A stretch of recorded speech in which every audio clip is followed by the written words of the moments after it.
My name is Kris Gethin, and what I aim to bring to you is inspiration, motivation from clients, everything that will allow you to evolve as a human. All right, everybody, it is the 40th anniversary birthday bash of Better Bodies here.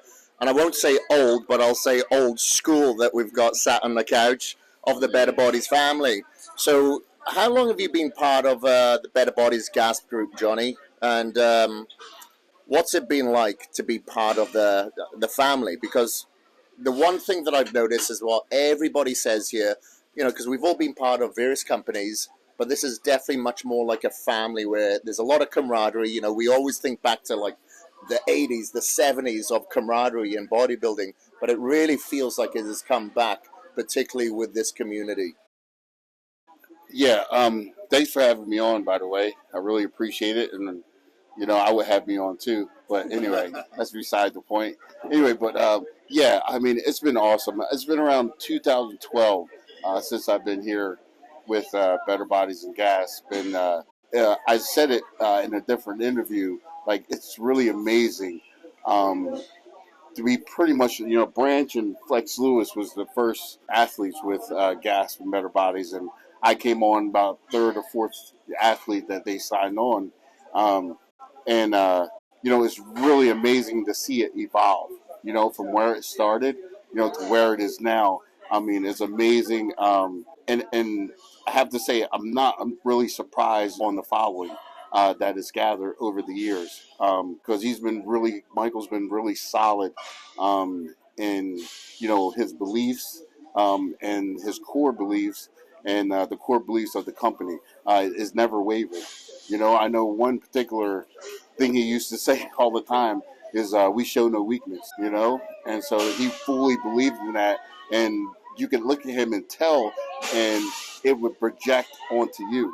You know what I mean? So it was really amazing, like I said, to be a part of this whole organization and family as well.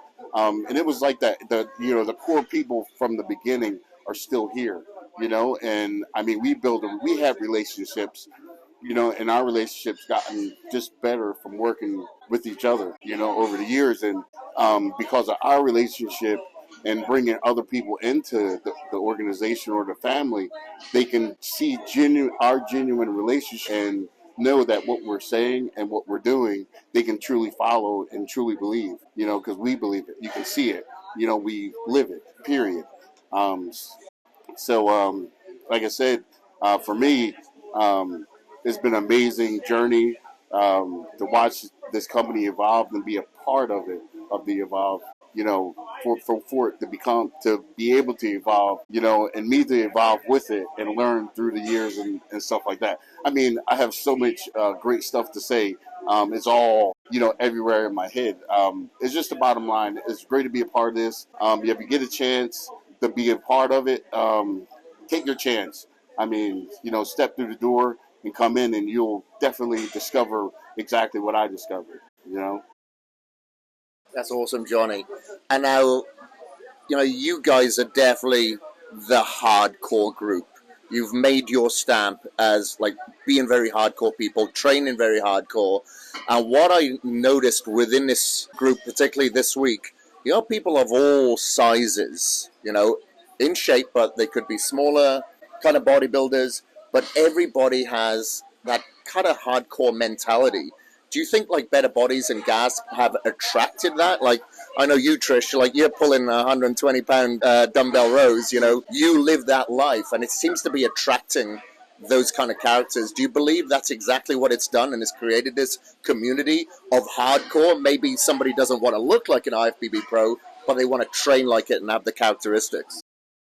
Yeah, absolutely. I mean, obviously, Branch and Johnnie and their training style, and that's what really kind of catapulted the company to what it is today, was that hardcore mentality, no compromises. And that kind of trickled over into the women as well. And so now you see that a lot with these girls where they just go out and they train really hard. It doesn't matter. We're all bodybuilders in an aspect, right? So we're all training to have a better body. And, so I think that mentality and that hardcore, work ethic or whatever that we all have had for so long has just transcended through time with the company. And has just, I don't know, it's empowered women. I think it's really cool to see girls come up to me and want to train with me, and they're so excited, and they're like, oh my goodness, and they make it through the workout, and it's something that they've never done before, but then they appreciate it, and then now it's like, I want to do it again, so I feel like we've all inspired so many people of all walks of life, of all athletic backgrounds, just through who we are, what we represent, and then how we train. And Branch, you've been with Gasp and Better Body since day one, basically, since before. Yeah, Gasp, and then later Better Bodies, since day one. And now, obviously, you've retired from bodybuilding on a competitive front, but you definitely haven't retired from bodybuilding going into the gym, with that hardcore mentality. And now you are actually working with Gasp now, and you're in charge of a lot of the things that's going on here. The athletes, you called me up last week, asked me if there's anything that I needed, and I don't think you got me the organ meat yet, but I'm still waiting on it. But you've taken over this role now as one of the leaders within this group. How do you feel now, as obviously being an athlete and now kind of nurturing other athletes into their respective roles? You've got a lot of guys here I can see coming through the door. We've got Sean Clarida, we've had Derek Farnsworth, we've got Brett here. What does that feel like to you now? Well, I'm still looking for those sheep testicles for you, bro. So, so y'all don't know this, but I called him last week, see if everything was good, and for his trip down here, make sure see if they need anything. He goes, there's one thing I need. He goes, what's that? He goes, I need some sheep balls. I'm like, what? He goes, some sheep testicles. I'm like, I don't know, bro. I don't know if I can help you on that one. But, and as far as the training goes, I've been retired since 2016. I did my last competition. And, people ask all the time, why do you still train hard and this and that? The best way I can sum it up is some people train because they were bodybuilders. I was a bodybuilder because I like to train. And there's a big difference. And I think that explains why you see a lot of guys, they retire from competing and they stop training. They shrivel up and, don't look like they spend their whole life to build that physique, and they just let it go away. And that's cool if that's what they want. For me, I love to train. And so I still train, and I enjoy doing it. And hopefully I'll be able to train long until I take my last breath. As far as, Gasp, so I retired in 2016, and me and Michael were on a flight to Australia going to Sydney. And, for 17, 18 hours, whatever it is, from Dallas. And we talked for several hours, and he wanted me to come and, work with him and not just be an athlete. And, he told me, you'll be more useful to me now that you're retired than you were when you were competing. And I looked at him, I'm like, are you crazy? But, to his credit, I think he was probably right. And about that, I know he was right about it. So I didn't go for it at the time. At the time I just retired and I wanted to go a different direction. And so I actually, started a business outside of this industry and to see if I could be successful doing something besides this, because I've been in this industry since I was a teenager. And I went out there, I did that. And then here in the past, end of last year, we talked, and now I'm on the inner circle and working as one of the leaders, leadership in the company, and enjoying it. I love what I do. This is, at the end of the day, this is my world. These are my people. And so I just, I embrace it and love it and have a good time doing it. So I've got all the other things. Why am I here? I'll tell you why I'm here. So the guy who got me into this a long time ago, I asked him one time, I said, how can I pay you back? And he said, man, just pass it forward one day. And so that's what I'm trying to do, just pass it forward. Some of these young guys and these guys like Lunsford and Clarita and all that, these guys, they're the previous 212 Mr. Olympias and Hunter Labrada and all these guys. And they're like, oh, man, we used to watch your videos, look up to you and all this stuff. Well, first of all, it makes you feel old. I don't feel that old. But number two, it's just it's trying to pass it forward, give some advice when they ask for it, and try to guide them in a way that they don't make some of the mistakes I made. So hopefully save them some pain and some injuries and some mistakes. Yeah, and I think what definitely helps is that, all of these guys look up to you. They definitely look up to your, your hardcore, no bullshit mentality. And that makes you a very strong, authoritative figure and mentor to a lot of these guys. And, one thing that I really, really do appreciate about this brand as well, for instance, we had, the product meeting here yesterday. And everybody, or today, was it yesterday? I'm getting mixed up with these days. But, everybody is able to contribute and be heard. And that's what I love. You're not going to get a lot of companies or supplement companies, for instance, saying, hey, we're going to formulate a new product. Can you be a part of that? It just doesn't really happen. But here, everybody is included and they feel that their voice is really heard, which is very rare in this industry. Like, how do you feel? What Michael has done here and what you guys are doing now is getting the athletes as being part of the brand. And I've heard Michael say this before: the athletes come first, the ambassadors are first, the community is first. That props up the business. Do you think a lot of companies can learn from the experience of what happens here? Yeah, absolutely. Here's the thing too. We are all athletes. We're all wearing these clothes every day, all day, every day. We train in this. It's our lifestyle.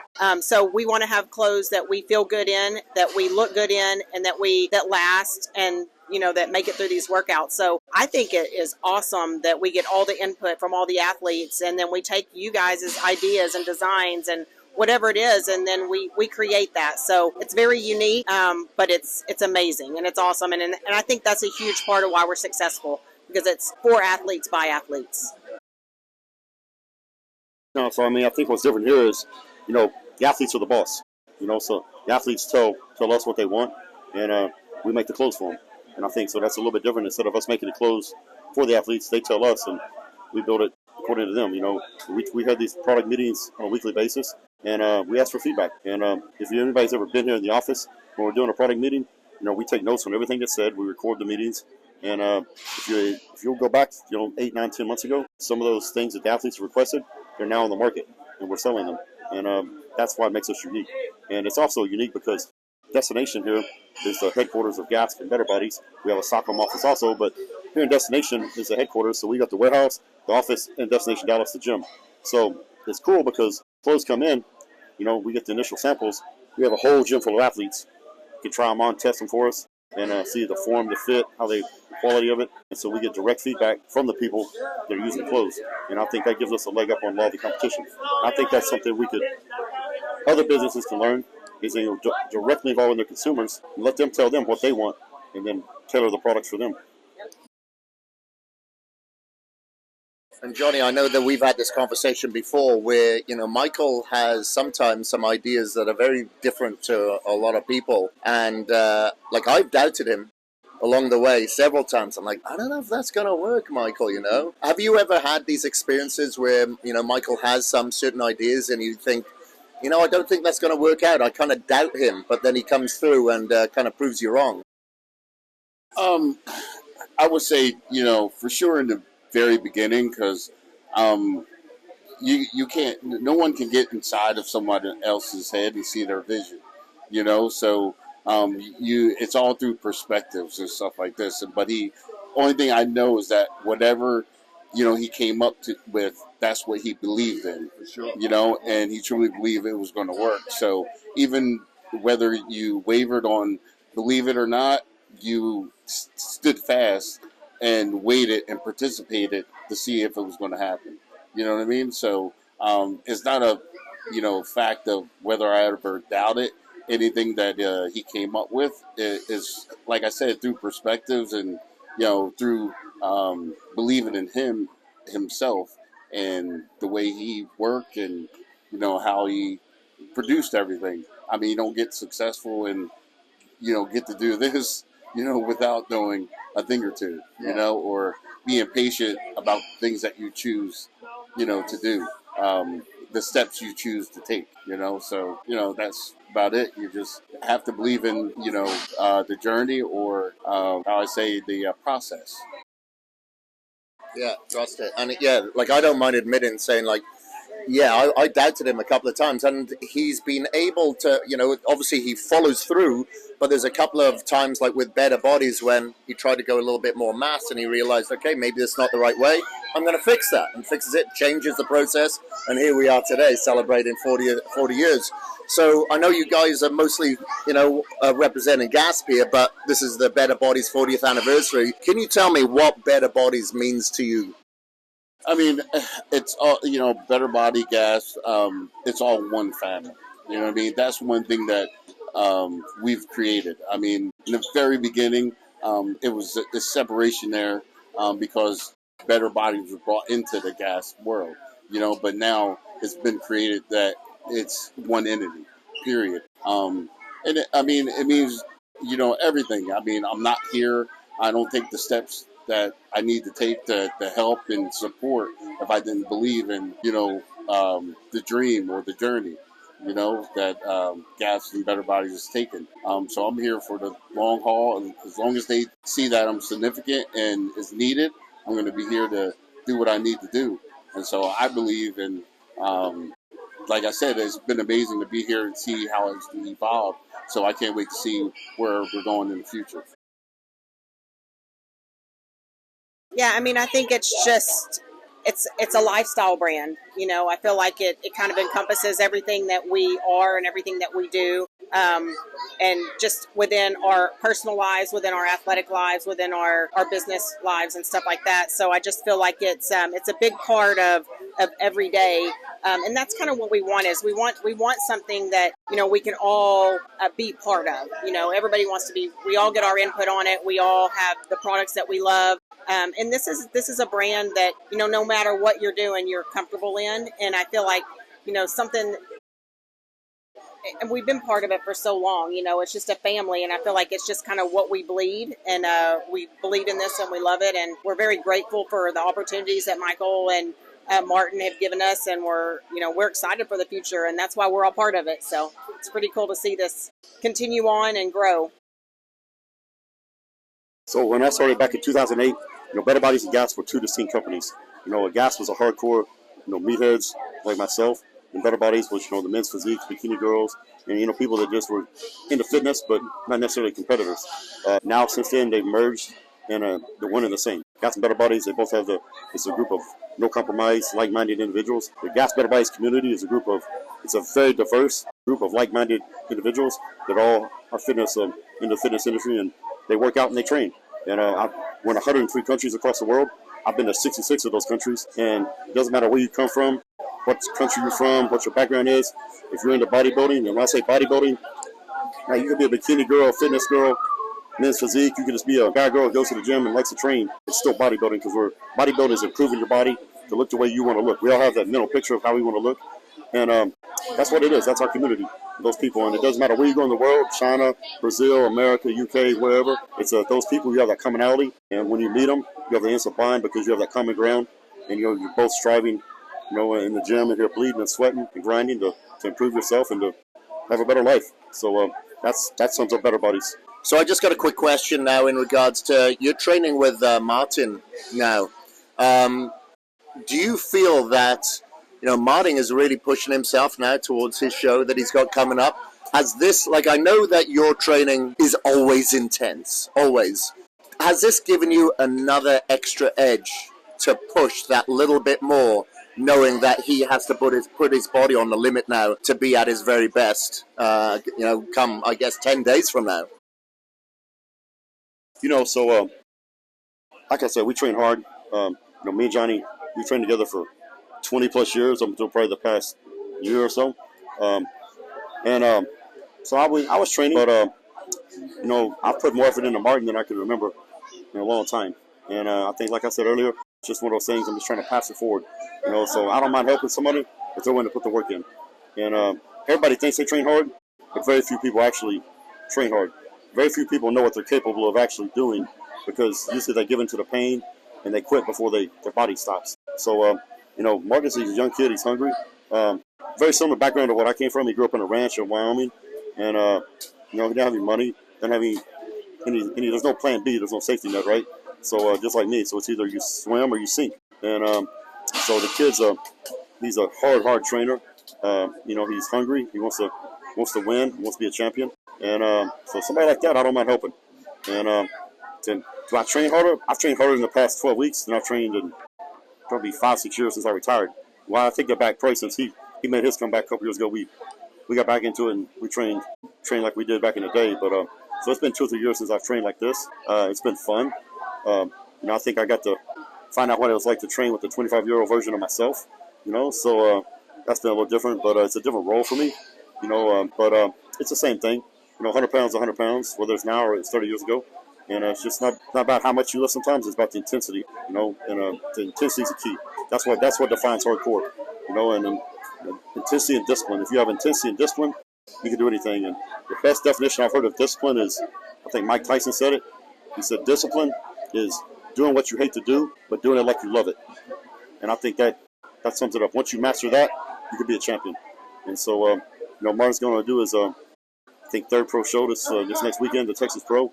He's in incredible shape. Of course, everybody says that, but he really does look good. Best I've seen him look ever.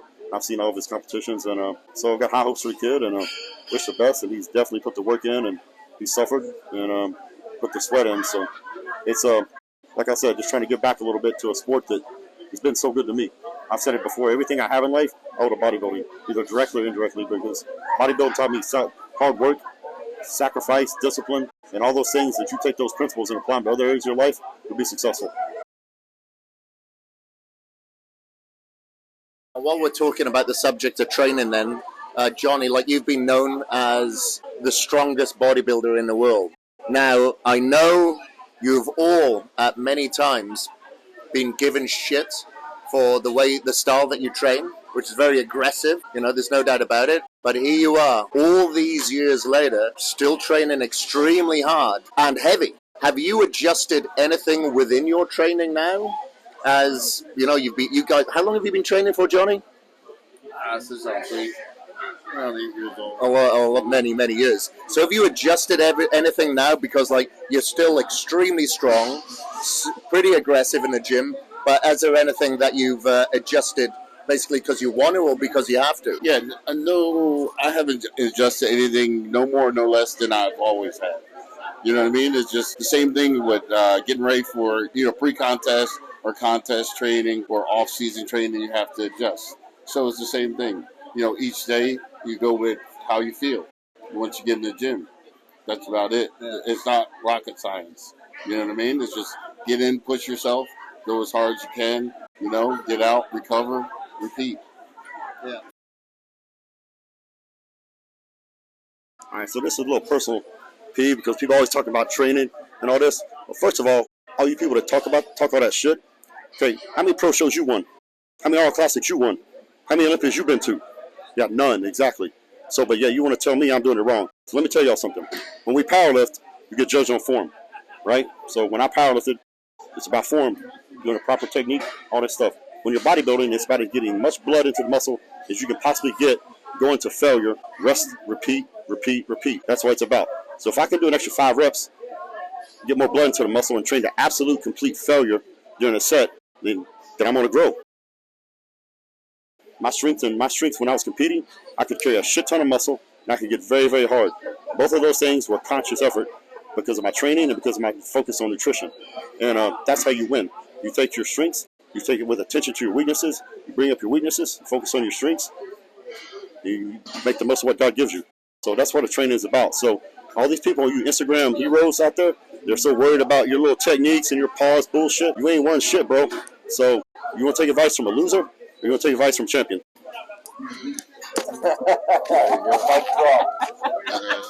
It's not quite the same with this mic, though, is it? Can you add to that, Trish, as well? I mean, it is what it is. We're all different body types. Everybody responds differently. What works for one doesn't necessarily work for the other. So it's obviously worked, right? Another thing is you're not judged on your form when you're on stage. So, everything is attention to detail, whether it's our training, whether it's with our posing, whether it's with he's such a detailed person. How do you think he got that detailed? It's because of his training style. So you can criticize it all day long, but you can't criticize the results. They speak for themselves. Yeah, I'm going to say something too. Johnnie said this. I've heard Johnnie say this many times before. We don't tell nobody to train like us. All we do is say, this is how we do it, and the results speak for themselves. This man is ungodly strong. He's won, I don't know how many pro contests he won during his career, and I've done what I've done, and I've never told anybody, hey, man, this is how you should train. But if you can take something from my training style and incorporate it into your program, then it's a win for everybody, period. And to finish off, can you all give me your impression of Michael Johansson? Impression? Yeah, can you impersonate him? That's all I got. It feels good. Not good.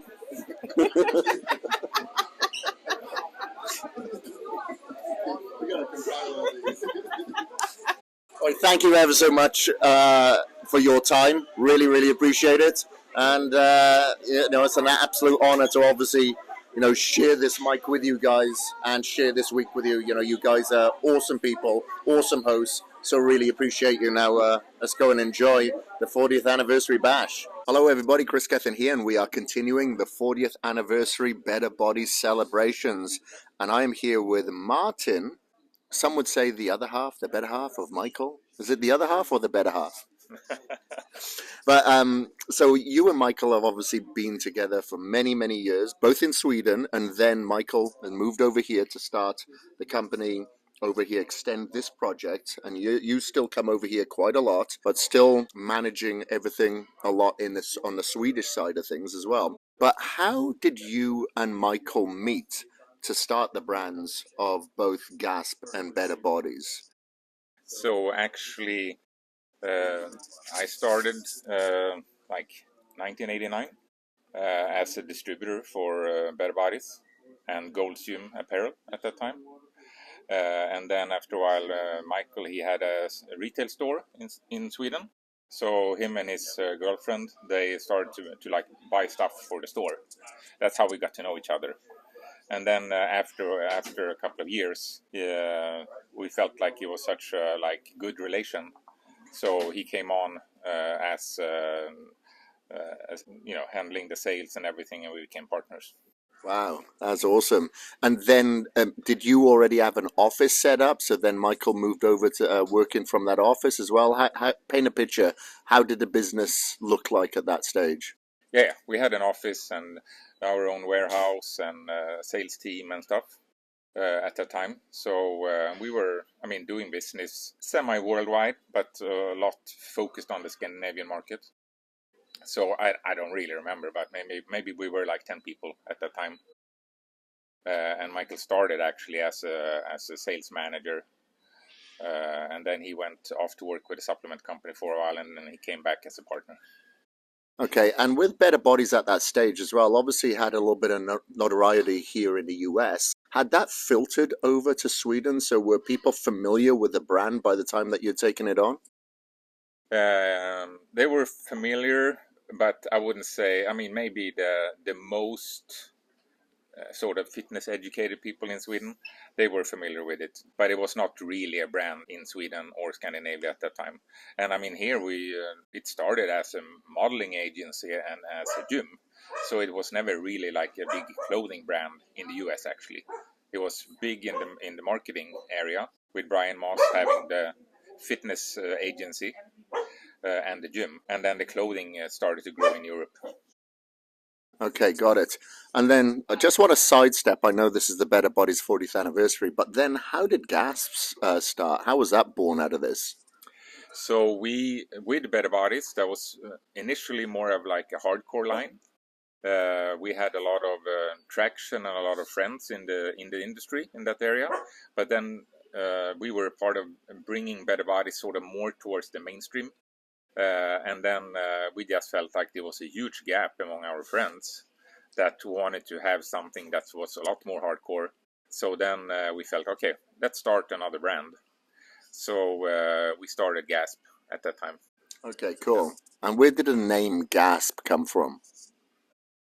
It's, I wouldn't say, it's a secret. Okay. All right, the secret sauce. You don't give out that recipe. It's grandma's secret sauce. Okay. Now, obviously, with Better Bodies, like now we're seeing that it's really come full circle. It's definitely a little bit more. It's got its roots down deeper, but at one stage the branches went out a little bit wider. Can you tell us a little bit about that? And did you feel that it was going in the right direction at that stage? And at what point did you go, you know what, we're going to turn this around a little bit more like the Gasp community? So, like I said, initially it was more like a hardcore brand, and the athletes around it was, like Gary Stridham and Birdle Fox, and all of these guys back in the days. But then the brand and also us, when we started, when we bought initially we bought the brand piece by piece, but then all of us felt like, okay, we need to widen the market a bit. especially since in the beginning we were only doing business in Scandinavia, and that's very limited, so you got to sell to more people. So that's where it's also all more like distribution in like sort of Dick's Sporting Goods stores, similar. Yeah. But then when we joined forces, and then we talked to Brian, and we bought the rights for the brand worldwide from Brian. Then we felt like, okay, we could actually go a little bit more hardcore, but we stayed in separating the brands more, like Gasp and Better Bodies.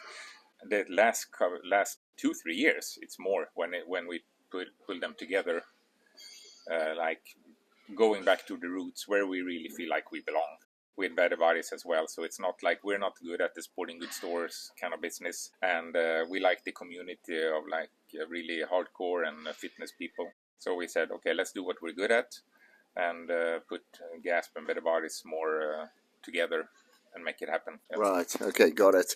And in that evolution, what would you say in regards to the style and the community that you've been reaching out to? What has changed about the actual clothing aspect in itself now to bring it full circle? I mean, that's one of the major and biggest changes. Let's say that 5-6 years ago, we sort of did the production and all the development based on going to trend seminars. Of course, checking the market a bit, but more like looking at the trend seminars, trying to go with the flow of the general market, versus now where we don't really give about the trend seminars, and just develop the products together with our community and athletes. So that's a big thing. Yeah, and the dumbbell is back. The dumbbell is back. And that feels so good. I mean, we're not really there on all the products yet, because it's a transition and production and things takes time. But we were actually hesitating a little bit to bring back the dumbbell, because we felt like it was very much hardcore. We were a little bit afraid in the beginning, like 2-3 years ago. But now it feels like definitely super good. And we painted a dumbbell on the wall here at Destination. And that was like the first step of bringing the dumbbell back full circle, That's cool. Yeah. Can you think of a story going through the process of developing the brand, building the brand, that was there a stage that's like, you know what, maybe we should give this up? Did that ever happen? And if so, can you tell us a little bit about it? Yeah, it happened. Like, I'm not super good with years, but I think it was like 2007, 2008, where we were really like making collections. Each January you had a big drop. Each August you had a big drop. And then we were working like business to business. We worked with a lot of partners, and you do pre-sales, but they also want you to keep everything in stock and all of that stuff. So then also we felt like, I mean, that was hard, and it didn't go so good with working like that. While with Gasp, we were making the products that we wanted, and working not with collections, just bringing out the pieces that was like requested on the market. That time we were actually thinking about folding Better Bodies and putting 100% focus on Gasp. But then we said, okay, let's just try to let's not work with the collections or the pre-sales or anything like that. Let's like work with how we want to do it instead, and basically bring goods home, the pieces that we believe in, and then put them on the market. Okay, cool. So it was close. Yeah. Yeah. Glad it didn't close the door. Yeah. So can you recollect any funny stories of what has happened over the years since you and Michael had partnered together to now? I just feel like we've gone through so many different, every day is like a new challenge with stuff. I mean, with whatever we're doing, with all the productions we're doing, and suppliers and stuff. And I know that, I mean, not funny, but I remember here Roddy Benjaminson, one of the athletes that are with us now, and has been with us forever. He was also mentioning that in the beginning he felt like, we got like a delivery where everything was just like falling apart. It was not funny at all, but now in retrospective it was kind of funny. We didn't do our homework, and it was more like just bringing the goods home and then putting it out in the market, versus now there are so many different steps in terms of like making the quality right. really like following all these steps and making quality inspections and everything. So in essence, when you look back and you can laugh about it, then it was fucking hard. But now we can laugh about it and feel like we made some really progress, you know. Okay, Yeah, cool. yeah. I've got a question for you as well about something a little different. Do you have any curtains in your upstairs bedrooms now, your spare bedrooms? Yeah. Oh, you do? Yeah. Yeah, you didn't have any when I stayed there. No? Like, I remember going to bed after midsummer at your place, and it was like, I woke up and I was like, wow, it's time to get up already. We'd had a few to drink.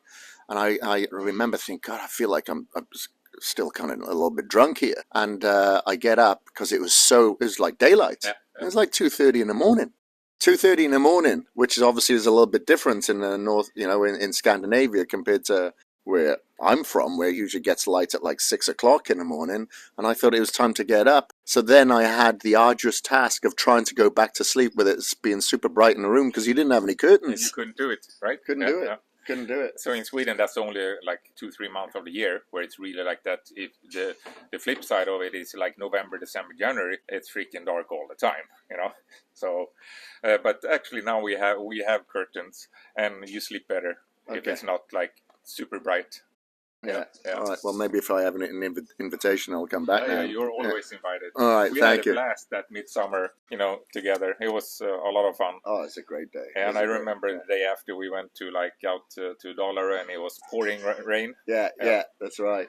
It's fun. It was a good time. Yeah. Good time. And so just to wrap this up now, this is the 40th anniversary of Better Bodies. What does Better Bodies mean to you?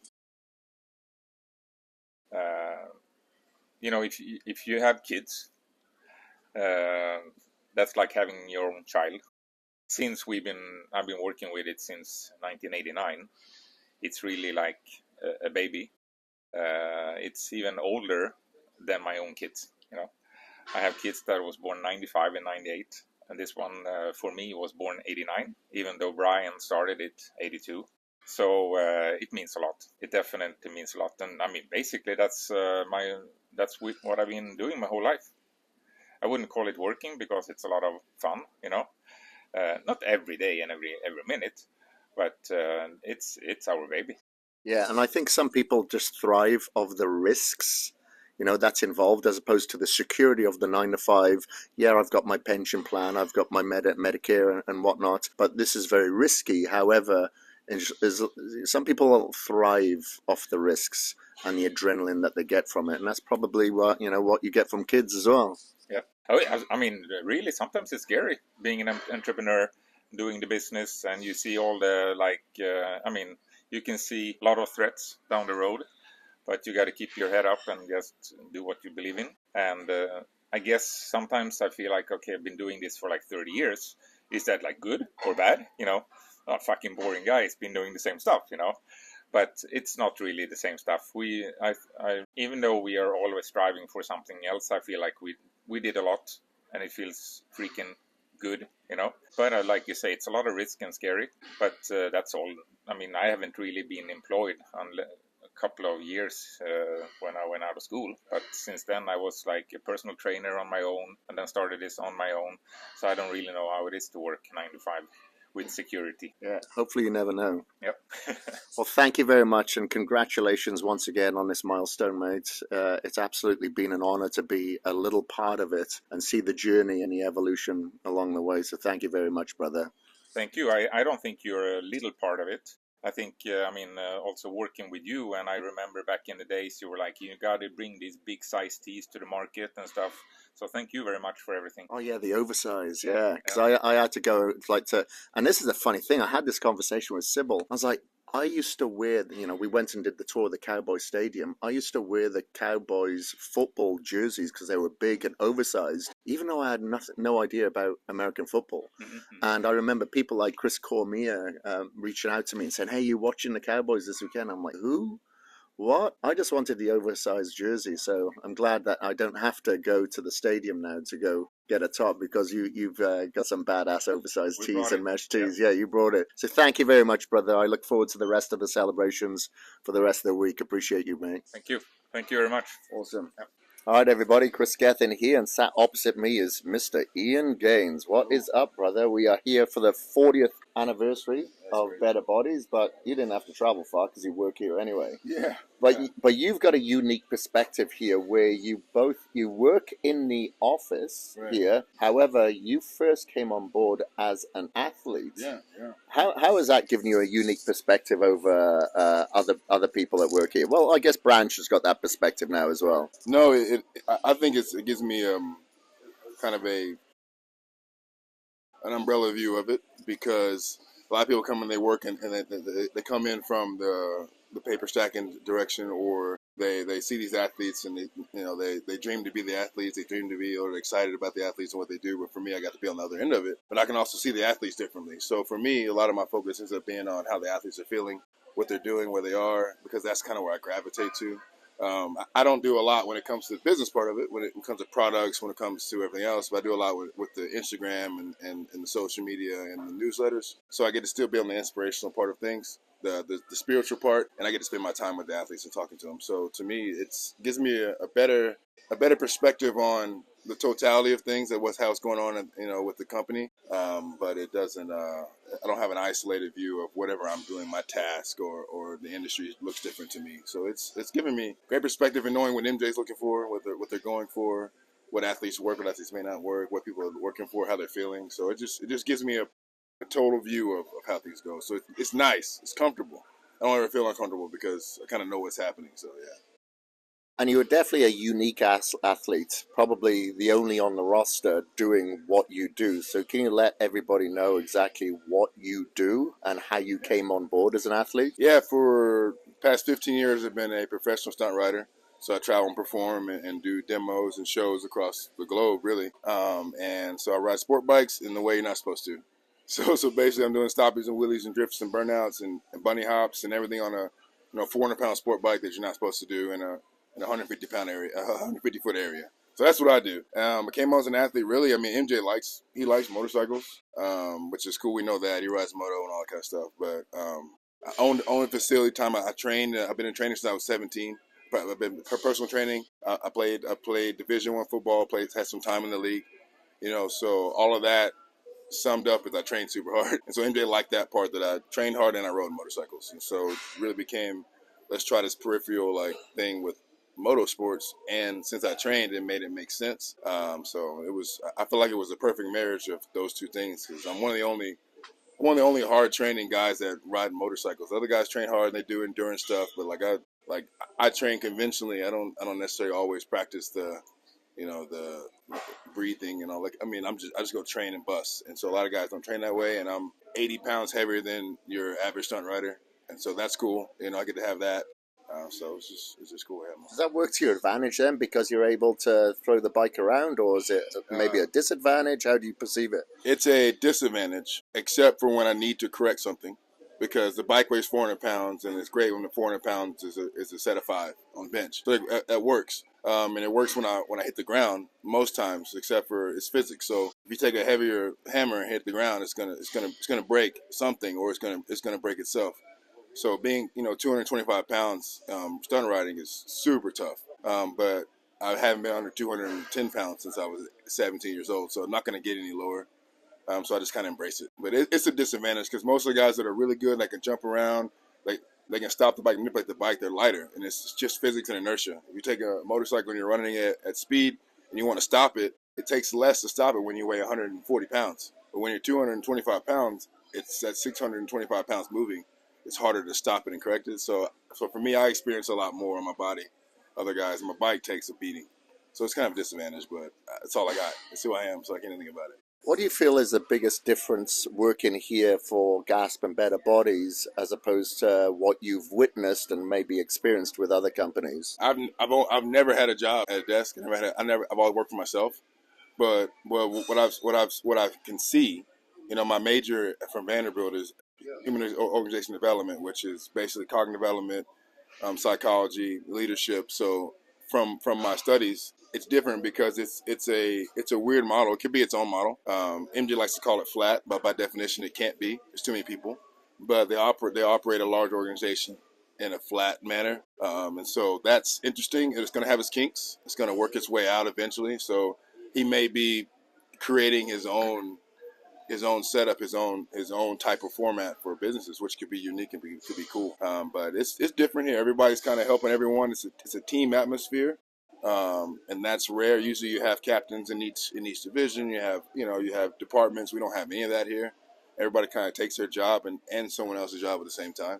So it's unique, and I can't wait to see when it fully rolls out and becomes mature what it will look like.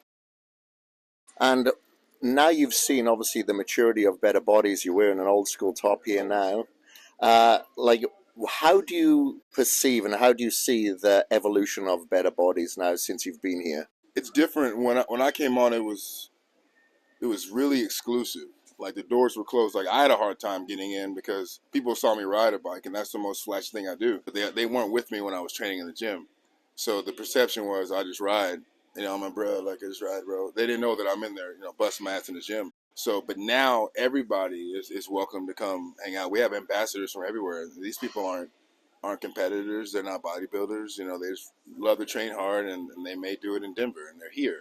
So I think that's super cool because before it was this exclusive closed door gatekeeper type of atmosphere where if you weren't somebody, you couldn't get in. If you weren't this, you couldn't. If you didn't look like this and you weren't accepted, now it's like everyone's accepted. So I feel like I'd be a better fit now for the brand than I was then. But I like to feel like my presence and some other guys' presence and girls' presence around that time helped usher in this type of feel. Like I'm far too old to be trying to do anything. But it's good to see maybe someone else come along where they're a motorsport athlete. They're triathlete, those type of things. So I'm excited to see where it's going to go from there because it's way different. It's an old school fitness feel with magazines and signing cards. We used to have that, and now we have this more like fitness is for everybody type feel. And I think that's cool. And I also can't wait to see how that blossoms. I think it's going to be the best part of it. What does Better Bodies now mean to you? Well, Better Bodies, to me, I always had a tough time with the name, to be honest. Like, it was hard wearing a Better Body shirt minus a dumbbell back in the day because people would assume you're saying that about yourself. That was tough. You had to explain it. It was like this long explanation about what Better Bodies was. And so it was tough. To me, it was more of a thing. To me, it was a brand that I just wore, that I trained in. And then as I met the people and met other athletes, it became this conglomerate, this collective like order of people that are like-minded. They all train hard. They're all driven. They do whatever they can with whatever they have. So Better Bodies to me has molded into this like global type of thing. Especially with Brian being in this week, I got to see Better Bodies in its origin, the person that thought about it, the person that birthed it, and to see where it's evolved to now. So to me, it has more weight now. It's bigger than just a brand with a name. It's bigger than just a gym in Allen, Texas. Like it's something that it's palatable. It even breathes even. So to me, Better Bodies is this entity of hard training people. So yeah. Now, we've got Sean Clarida sat over here. Like, who's your favorite athlete out of everybody that you've worked with? Probably Sean Clarida. Like, not me. No, I don't even. I need to hit me next. But no, I was telling Sean before I sat down here even that I appreciate how he does it. Like, you can tell when someone does whatever they're doing, whether bodybuilding or it's riding a motorcycle, they do it because they love it versus what it brings them. So when you see people who do things because it brings them attention or it brings them something, it always falls short a little bit. But when someone really has a passion for what they do and they would do it naked in the dark, you know what I mean? Like, doesn't matter if everyone's around. I think that's the purity of it. And so I like purists. I like people that love what they do for what it is, not for what it brings. And if it brings nothing, that's fine. If it brings everything, that's cool. But they stay steady the entire time. So I like athletes like Sean because he loves bodybuilding. He doesn't love the spectacle of bodybuilding. He likes bodybuilding for what it is. It becomes a spectacle maybe, but to him, it's a sport that he loves doing. So I like athletes like that. So. Yeah, because some people get into training because they like bodybuilding, Yeah. but others get into bodybuilding because they just love training, and that's probably what. They love training. They love the manipulation of their body. They love seeing it go from here to there. They love the competition on stage. Like as quiet as some people are, like Sean's quiet, walking around, but he's a dog on stage, and it's like get on stage and like I'm a competitor. And that's cool to me. And from football background that I have, like, I like that. Like, the guys I played in the locker room, the ones that made it to where, as far as I made it, they weren't doing it for the people in the crowd. Like, when you go walk in a stadium with 120,000 people screaming, you can't do it for every one of them. And they're almost a distraction. You're doing it you love the sport. You love your craft. You love doing what you do. So maybe for me, that's why I like those kind of athletes, because that's what I was and what I'm used to. And I just love purists. Like, it's you can't beat that, clearly, so yeah. The giant killer, man. Yeah. So just to finish off here, can you give me your best Michael Johansson impersonation? Let me see. No. Hello.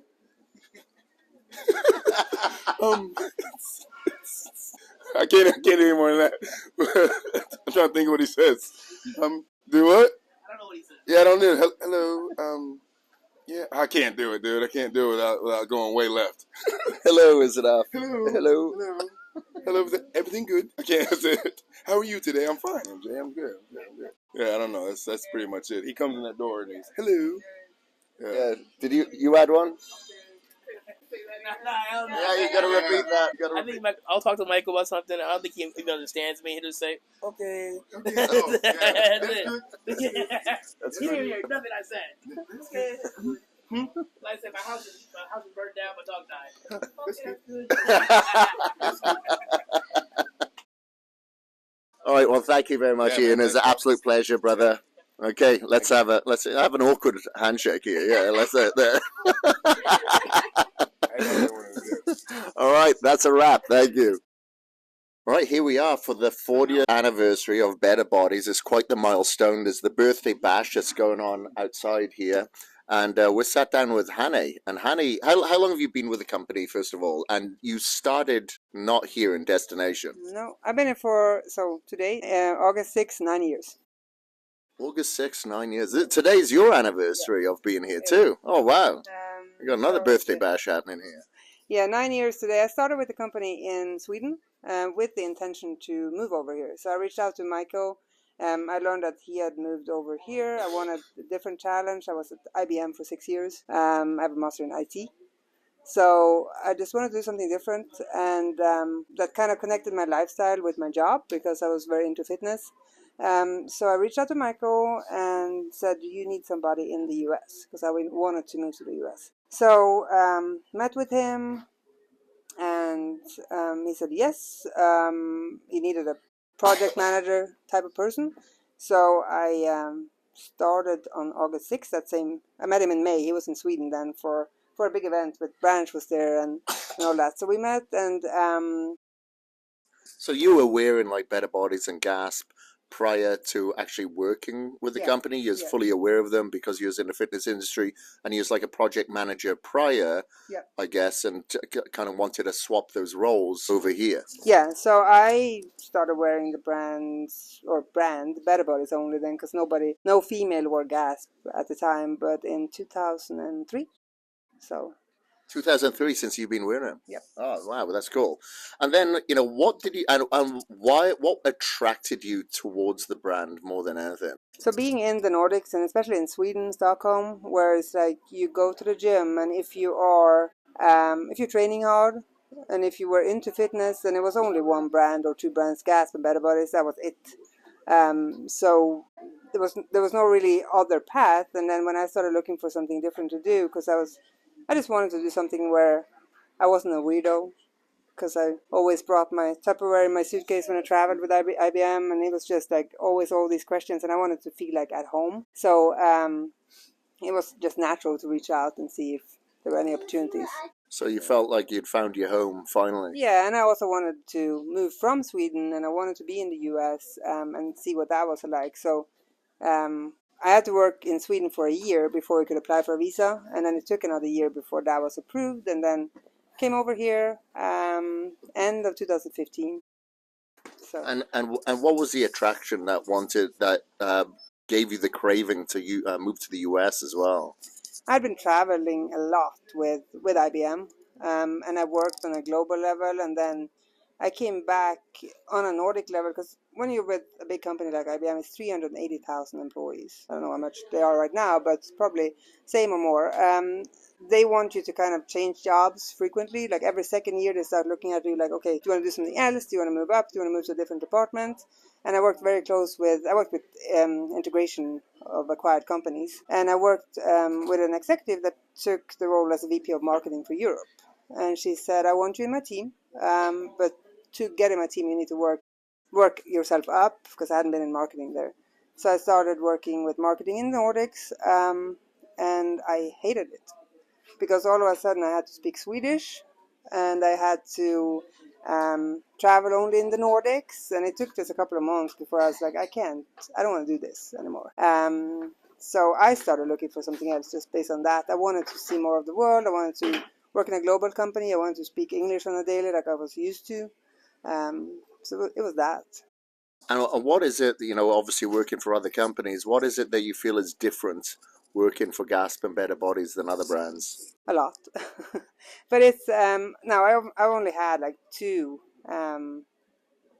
jobs like this. I had a very different one because I came from a very corporate environment, and this is the complete opposite. So it's taken me this long to realize that like everything I did and learned when I was there, I kind of had to put it in a bucket and shove it away and think differently. And it wasn't until we had like some newer employees starting like a year, 2 years ago, and I started giving them advice to do the same thing. And like, don't be so structured. Don't be so stuck on all those things. Like, it's going to work itself out. Because I came in very structured, and it drove me nuts the first like 6 months to a year to just like, but we need to do this, and we need to have a spreadsheet for that, and we need to do that. I still do my spreadsheets, and I still do what I need to do to keep track of the things I have to keep track of, but I'm not stressing about it. Like So nobody expects that. It's just, it's different. The work environment's different, and then it's family. Everybody knows each other and all that. So that's one thing that keeps popping up all the time is that it's family. Yeah. It's definitely, and it's, I'm sure, a lot of the athletes have been saying that, the ambassadors are saying it, but I'm assuming then within the business and the offices itself, it's much the same way. Yeah, it is. I mean, we don't go to work. I mean, we go meet our second family or our family. My husband works here too, so it's like we get to come to work together, and that's awesome. And how have you, what have you brought to the table? How do you feel that you've influenced the structure here now within Gasp and Better Bodies? I mean, I guess keeping track of things and keeping things together, even when there is a chaos, try to keep some structure in the chaos and make sure things happen, that we don't miss things, that when we have big events like this, that everybody's taken care of, and we don't forget anything. And how do you feel Gasp and Better Bodies have changed now over the years, from, the style of clothing to the way, the process, what is the evolution that you've witnessed now? So when I first came aboard, we were very exclusive. There were not many athletes. The door was not open. It was very closed. And that's even like for me when I started competing and training, like everybody was like, okay, they're with Better Bodies, and there was no way you could get in there. But we've gone through phases, and we've gone through a phase where it's like, okay, it's still exclusive, because to be here and to be in this environment, you need to like training, and you need to be into fitness and understand what it's all about. But now we've opened it up, and it's more welcoming to everybody who has that passion for fitness. And that gives us the opportunity to, like we like to say, to transform the world to a better place through fitness. Because, I mean, if we're just closing the doors and not talking about it to others, not inviting others to share the passion and gain the passion if they don't have it, then it can't affect anything. And what have you seen now with the change of Better Bodies? We are celebrating the 40th anniversary. Now, how has that changed from when you started or before you even started to what you see now? Oh my gosh, we could talk about this forever. So Gasp and Better Bodies, when I started, was, as I said, even when I started training, super separate. Gasp was for hardcore bodybuilders. Better Bodies was also for, of course, people that trained hard, but not in the same way. And I think we've done a healthy transition and gone through a couple of phases that weren't that great to get to where we are now, and also bringing back the history and bringing it back to 1982 where it started. where we also now have to educate people that like gasp, that wouldn't have been any gasp if it wasn't for Better Bodies. And Better Bodies was in fact hardcore, and the brands aren't as different as we think. So we've come kind of full circle, and now we need to keep going in this path. And I think that's the key. I think we've come a long way. So what does Better Bodies mean to you now on its 40th anniversary? What does it mean? I think it means passion, like a passion deep within. It has a feeling, for me, it has this feeling that I had when I first started and became interested in fitness. And whenever I see that repeating itself or other people having that passion, I kind of get that feeling back. And it's cool to see. It's also cool to see that it's starting to spread in the US. I mean, the US is a huge market. And just walking into a random gym here, or walking to a restaurant here, and all of a sudden there's a person in a Better Boy shirt or a Gasp shirt, and it's like, you got to go and say hi. So that's pretty cool. That is awesome. So can you give people, paint a picture of, what your role is and what that looks like on a day-to-day basis? Yeah, I'm kind of everywhere. I do any little thing that's necessary, any big thing that's necessary. I'm trying to keep everything together. I have kind of the project manager mindset, but it could be a little thing as booking a flight for MJ, or it could be a bigger thing like putting together an agenda for a week like this. Or I also work a lot with product development, which I didn't do in the beginning, which is awesome. It's great to be able to be part of the whole process, from seeing an ID being sketched or coming from an athlete or ambassador or the community, and then we start working on it and we actually are able to get the final product out. And then we do so much more now to get feedback from the community, which is great. So we get to see all these people, talk to all these people, see what they like, and then put that to life. So that's awesome. I don't know if that described my day. No, that's good. Is it like a bit of a jack of all trades? Yeah. So just to wrap things up here, can you give me your best Michael Johansson impersonation? Oh my gosh. No, I can't. That came out of nowhere. No, I can't. You can't do that? Okay. No. You don't want to get fired? No, I can't. No. Do you have a favorite athlete? No. Okay, we can't get you on this one. Yeah, no, actually I don't. I think it's just great to get to know all of the athletes. And what's so awesome here is that the athletes that kind of understand the family concept and embrace it and want to be part of it, those are also, they become part of the family. And that's just, it's great. It's cool to get to know so much cool people. Yeah, there's a lot. Like, this is one thing that I was saying to a few people here now. Before, it was just very hardcore. You'd have the Branch Row and the Johnnie Jackson, and that was kind of it. You had to be that if you wanted to be part of the family. But now there's such a versatile group of people that we see here this week. Maybe they're not going to ever aspire to be like an IFBB pro or anything like that, but they all have like this hardcoreness about them. Yeah. They like to train hard. Yeah, and I think that's the essence of it. That's why we're here. We're in the gym. We do all this cool stuff. We go and do race cars and go to the shooting range and all that. But the core of it all is the gym. Yeah. So, thank you ever so much, Annie. It's been a pleasure interviewing you. And okay, let's get back to the 40th anniversary birthday bash. Yes, for sure. Yo, what's up? This is Kris Gethin, and we are in the Relentless one, celebrating the 40th anniversary of Better Bodies. We've got Branch Warren at the helm, driving us there, hopefully in one piece. And today we're going to check out the AT&T Stadium. And right opposite over here of myself is Mr. Doug Farnsworth, the reigning 212 champion, possibly an Open Olympia champion in the future. How's it going, my man? What's happening? How much does hold this thing? Look at this thing. Holding this little delicate little microphone. Isn't that a sight? I don't want to tear it up. No, it's good. This is day 2 for us. Yesterday we went to the racetrack. That was a lot of fun. And then we had a good training session yesterday evening. And now, like you said, we're headed to the Dallas Cowboys Stadium. I've never been. I heard it's a lot of fun, pretty cool place to check out. So that's what we're doing today. But yeah, appreciate you having me on today, man. Hey, of course, my man. And you got a little bit nauseous, did you? Get a little bit of seasickness driving the vehicles yesterday. You went off-road and you were on the track at Eagles Canyon. Yeah, that's right. Even in this bus, this is very comfortable, but I always get car sick if I'm not driving myself. Yeah, yesterday was awesome. We went, like I said, on the racetrack, going 120 plus mile an hour. Never experienced that before, going around the turns and drifting and doing the off-road too, the side-by-side, and as well as those go-karts. Did you drive the go-karts too? Yeah, I did the go-karts. The go-karts were bloody horrendous. Well, I got the hang of it in the end. I think I did pretty good. Like, it was just because the rear wheel was spinning so much, and of course, being like a testosterone-filled alpha, you want to hit the gas, and it's like you have to go slower to get faster. I was just thinking of Michael's words all the time.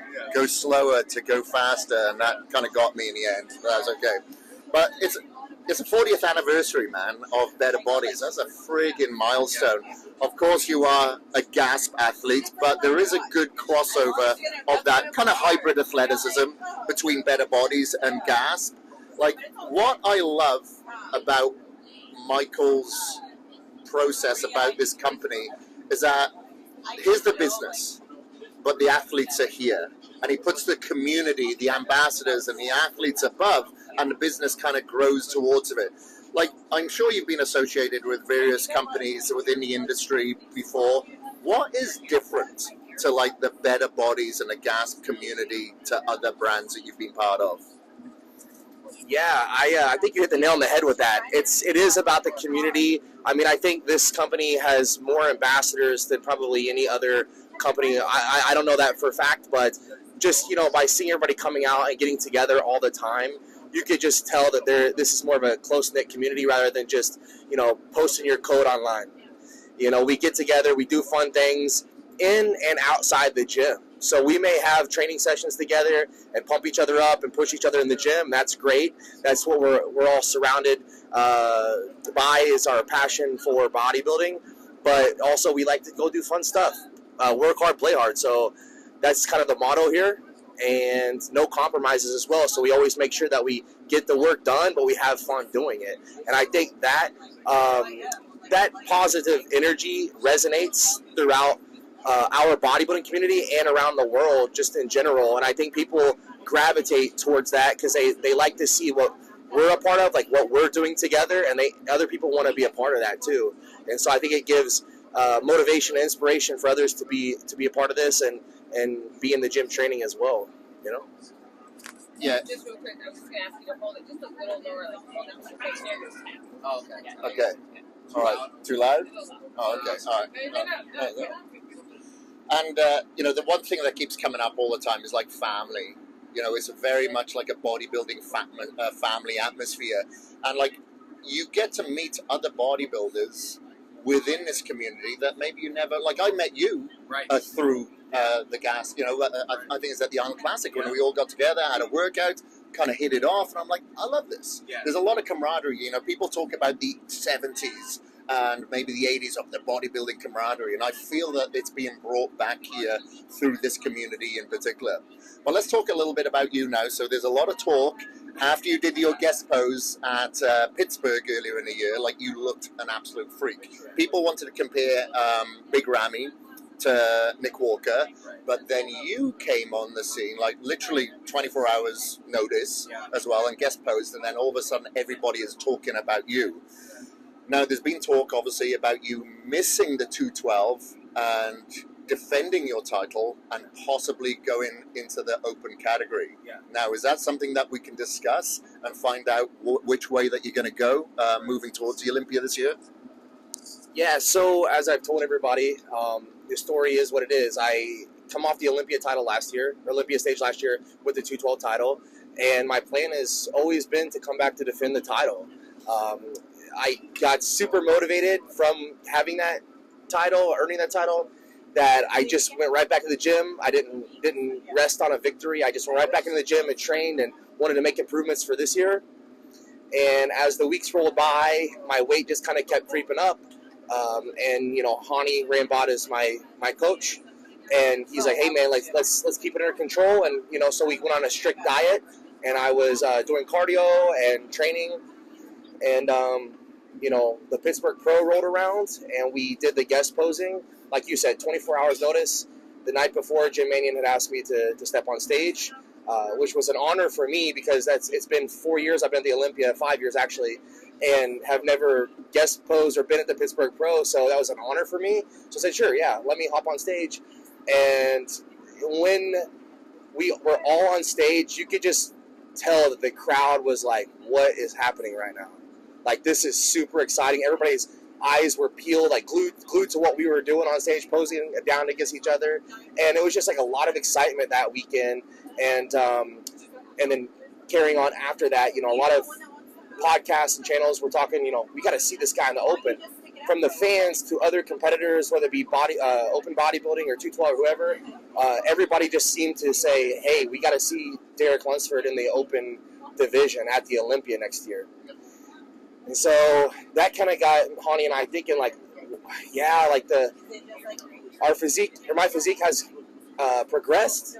I am looking better than I ever have at a little bit heavier weight. Now I've weighed anywhere from 250 to 260 in the past. Just I've not quite looked like I do now, And so we started thinking, we could still come back down and do the 212, but we could also maybe push it into the open too. So that's kind of where we're at now. It's like we're coming down to it to where Olympia prep is beginning now this week, and we're going to have to figure out one way or the other. At the end of the day, a lot of things could happen, right? I could come back down and do the 212, defend the title.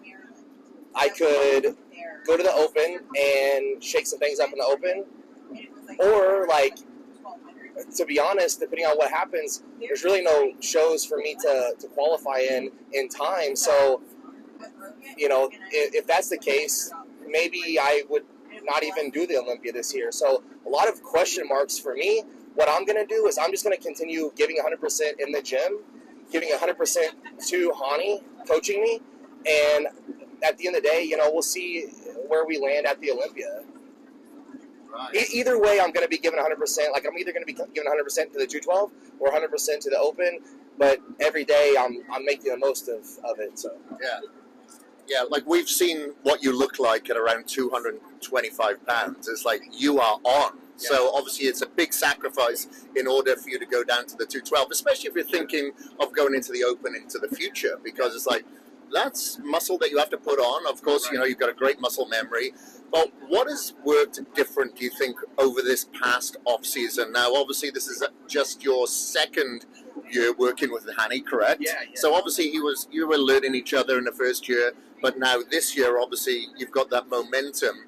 Was there some changes that you and Hani made together, or do you think that your body is just maturing, or possibly a combination of both that is just seeing you looking freaky now at this size? When you guest posed, people couldn't distinguish two weight categories here whatsoever.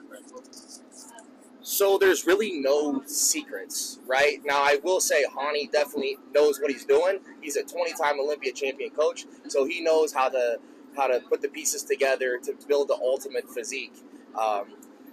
For me, like I said, it just goes back to I was just doing everything right. I was eating, I was sleeping, I was training, I was giving 100% this off season. And when you do that, your body's just going to progress at a rapid rate. And it progressed way faster than I expected it to. But like I said, I was just trying to maximize, and still am trying to maximize my opportunity to get better. And that's my whole focus. This is bodybuilding. And I figure, I'm going to make the progress that I make, and where my body lands, it will, right? And if we come back down to do the 212, sure, I'm going to give 100% to that and come compete there. But I do believe that having no limitations will allow me to have a better physique in the future. So we'll see. We'll see this year. We'll see next year, whatever. Either way, I'm here to continue on my bodybuilding journey and, build my ultimate bodybuilding physique. So I think that now you're seeing some guys transition from classic to 212, 212 to open. I think that this is inspiring more people to continue on building their physique from maybe 130 pounds like myself all the way up to a 200 plus pound bodybuilder. So it gives hope and inspiration to many around, you know. At what age were you 130 pounds? I can't ever imagine you were 130 pounds. I was a high school senior when I wrestled 130 pounds, and I was supposed to be the 133 pounder in college. I ended up wrestling 141, and my coach was like, you're too small. You either need to cut back down to 133 or you need to get bigger to wrestle 141. That's insane. Yeah. So, of course, you know, you've had this pairing of yourself and Hani, which has proved to be a huge success. Like, I know Hani personally, and he actually worked with me on my last bodybuilding show that I won. So, you know, phenomenal fella. You recently got married, and I'd say this is probably part of your success as well. I was having breakfast this morning, having my own oats with my own scoop of protein powder, actually putting that protein powder in there myself. Yet your wife was down here this morning grabbing your breakfast, making sure that it was delivered to your door. So I'd say that's probably part of the success right there, man. What were you doing at that time? 1,000%. Oh, I was up there snoozing still. No, 1,000%. She's been, you know, a huge reason for the successes in the last year, or really my entire bodybuilding journey. Like in the beginning, we did our first shows together the first couple of years. She ended up going to grad school for 3 years, and we did long distance during that time. So that was rough. That was really bad. I mean, it was good that we both had something that we were focused on all day long. She had her school, and I had my training in Olympia preps. But being apart was horrible. Like, it really took a mental toll on me. And, Sorry, do you mind just saying the part where you were apart? Go ahead. Yeah, so for 3 years, she was going to grad school in her doctorate program of physical therapy, and I was training and doing my Olympia preps, and that was tough. That was a massive struggle to where, you know, it's not just a physical challenge in bodybuilding. A lot of times it's a mental challenge, and for her to be not by my side every day was mentally challenging for me. And I didn't realize it until now, looking back on how much it took a toll on me while I was prepping, and even in my off season. So once, you know, we finally were able to be back together, you know, the pieces kind of put back together, and I don't know, man, like it just, I was in brighter spirits, and I was eager to go and be even better this past year. So going back, oh, it's a sweetheart. I'm crying. Just kidding, just for the IG. Because I'm right here. Yeah. Right here. Just for social media. So going back to this week of activities, we did the car racing yesterday. We've got AT&T tour, or the Cowboy Stadium tour, and then we've got the range day. We've got various things going on this week. What is the thing that you've been mostly looking forward to amongst this week's activities? To be at Destination Dallas and train my butt off this week. Man, it's been a minute since I've been here, so it's always good to get, you know, training sessions in at Destination. But to be honest, what we did yesterday was awesome. I was really looking forward to going to the racetrack. You know, it blew me away. I knew it was going to be awesome, but it was more than I even expected. And then also going to Branch's Ranch. That's a really cool place. We've been out there before. After this last year's Olympia, we went out there and shot some guns, and I love that. I'm an Indiana boy. I'm a country boy at heart, despite being a city boy now, maybe. But I'm really looking forward to going back out to Branch's Ranch and shooting some guns too. So it's gonna be exciting. Okay, cool. And then we've got a barbecue at Michael's place on Thursday evening, and rumor has it he has a couple of ice baths there. Yeah. Now, you said you're petrified of the cold. Do you think we could put it on here now in public that you will man up and get in an ice bath? I will absolutely man up and get an ice bath on Thursday, if it wasn't for me having a flight on Thursday. Oh, you're not going to be there? Oh, you got out. Damn, you got out like that. Damn. You thought, right? Yeah, I was like, we got to get him in there. Okay, awesome. Some ice. Get some ice. I Just said Thursday. Okay. Real quick, I know you do a lot of stuff in biohacking. Okay, all right then. Yeah. We're going. Okay, well, one more then for you. Can you do an impression of Michael Johansson? Oh my gosh. I want to, but I can't do it, man. man. I can't even think. I'm not good at impressions. You give me one. Can you get one? For me, it's okay. How about that? That's pretty good. Let him do a joke. Huh? He's got jokes. He's got jokes. Yeah. Oh yeah, you got jokes. Yeah, can we hear one joke? Let's see here. What was the one I told yesterday? Oh no, don't do that. Oh yeah, let's do that one. What's a chicken's favorite body part to train? Pecs. Their pecs. Oh wow, yeah. I'm gonna steal this one from Jelson. Can I steal this one? Do another one. What do you call? Yeah. What do you call a chicken who's staring at a pile of lettuce? What? A chicken sees a salad. Oh wow. That's so. Oh my god. That's such a dad joke, you know. When does a regular joke become a dad joke? Do you know this one? I don't. When it's apparent. When it becomes apparent. And that's when I pass the mic back to you. No, really quickly. Actually, I wanted to ask you. I know you do a lot of stuff in like biohacking, and I've heard that term for years, and I'm somewhat familiar with it. But I wanted to like really ask you, like, what is biohacking as like a definition, or what is that? Actually, a gentleman called Dave Asprey actually came up with the term biohacking. So if you look in the dictionary, it's him that came up with the term. So it's like a cross between of what we learned from our ancestors, so ancestral wisdom, with today's technology.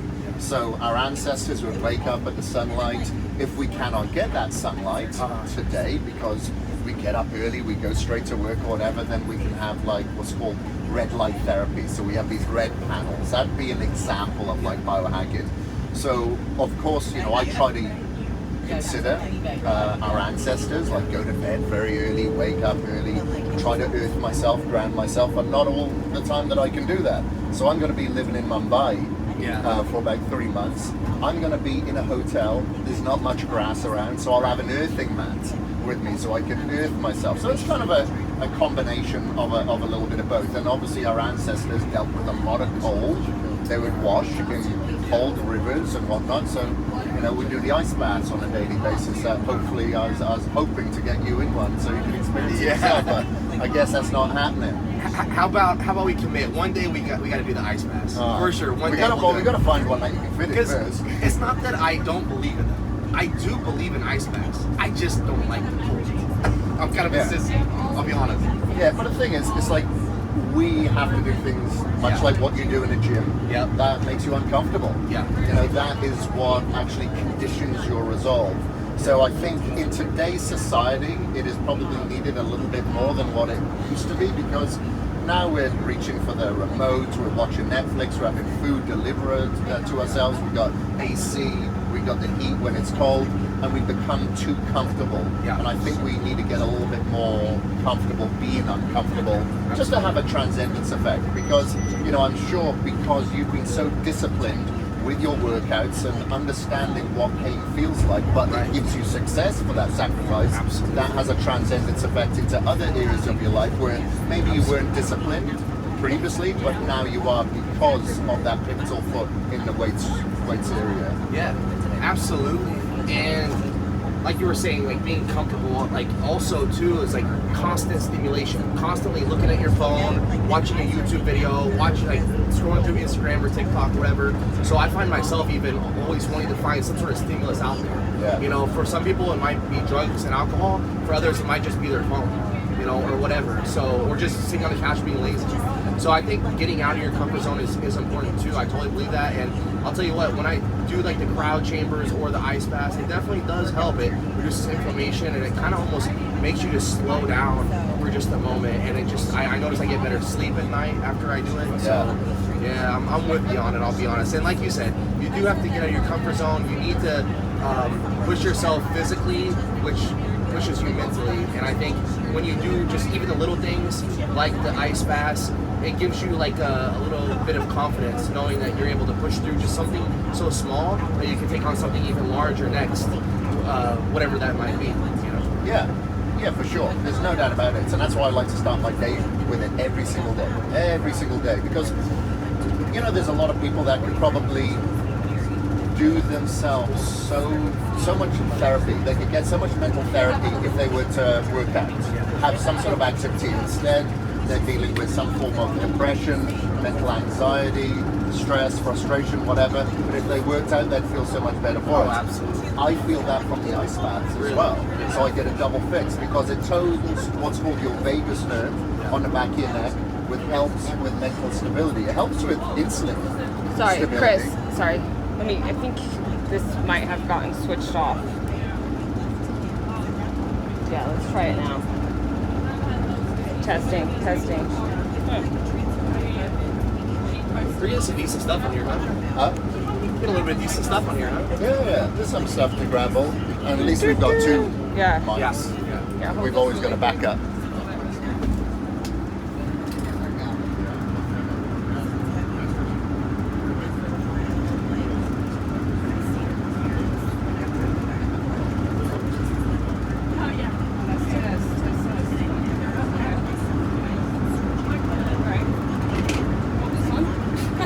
Keep going. All right. Anyway, so did you get his last? Yeah. So a lot of people would probably benefit from doing some form of activity. Like, you know, they started pulling the weights, the gyms out of the prisons. I'm like, what are you doing? Because a lot of people are getting rid of a lot of their frustration, a lot of their anxiety, a lot of their mental stress by working out. Well, I feel the same by doing the ice bath in the morning. Of course, I get a lot of therapy from working out, but I feel so much better by doing the ice bath because you've got the vagus nerve on the back of your neck and it helps with that mental stability. So if I've got any clients that's dealing with any depression, frustration, anger, I get them to do either ice baths or cold showers in the morning to really help. Of course, it isn't really something that is prescribed by doctors, but I think there's a lot of benefits to it. So, you know, of course, I may do it, and people think, oh, you just think you're a tough guy. No, it's nothing to do with being a tough guy. It's nothing to do with that whatsoever. It's actually helping me feel better and being a better person to be around, you know? I think if you know, like, that it is helping you from experience, then I think it's good that you keep doing it, right? Like, some people, even studies show, like, sometimes a placebo effect actually has benefit to you. And so I don't think this is just a placebo, but even if let's just say it was, as long if you think it's actually enhancing your life, benefiting you, I think it's good that you're doing it. But obviously studies show that it helps beyond just what you think. Yeah, exactly. All right, thank you very much, Derek. We are almost at the Cowboy Stadium, so if people wanted to reach out to you, find out more content from you, and obviously follow your prep up to the Olympia, where can they do so? Yeah, so if you want to check out my YouTube channel, that's where I post more in-depth stuff about me. I do motivation, inspiration things, more day-in-the-life stuff of me, but I also post things that are training-related, nutrition-related, stuff like that. All the stuff that I found when I first started bodybuilding that was beneficial to me, I like to post those things on my YouTube channel, just Derek Lunsford on YouTube. Also, you can check out my Instagram at Derek Lunsford _. I post a lot of things there as well. And myself and my wife have our TikTok channels. Oh, look out. Her TikTok channel is probably better than mine, I'm not going to lie. She is Gelbell on TikTok, JHELBELL. And then I am at Derek Lunsford _ on TikTok as well.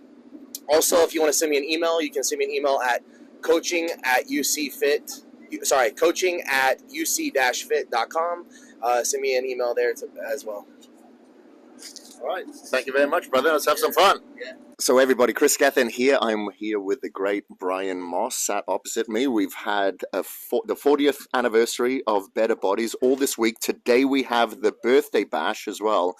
We have some awesome cakes in front of us that might go missing in a second or so. But we were just having a conversation before we started recording. I'm coming up with so many awesome questions here to ask you about. Now, obviously, you founded Better Bodies. Now, where did the idea of Better Bodies come from? Now, we all know there was a gym, there's the clothing. Yeah. Which came first, and were they there to kind of promote each other?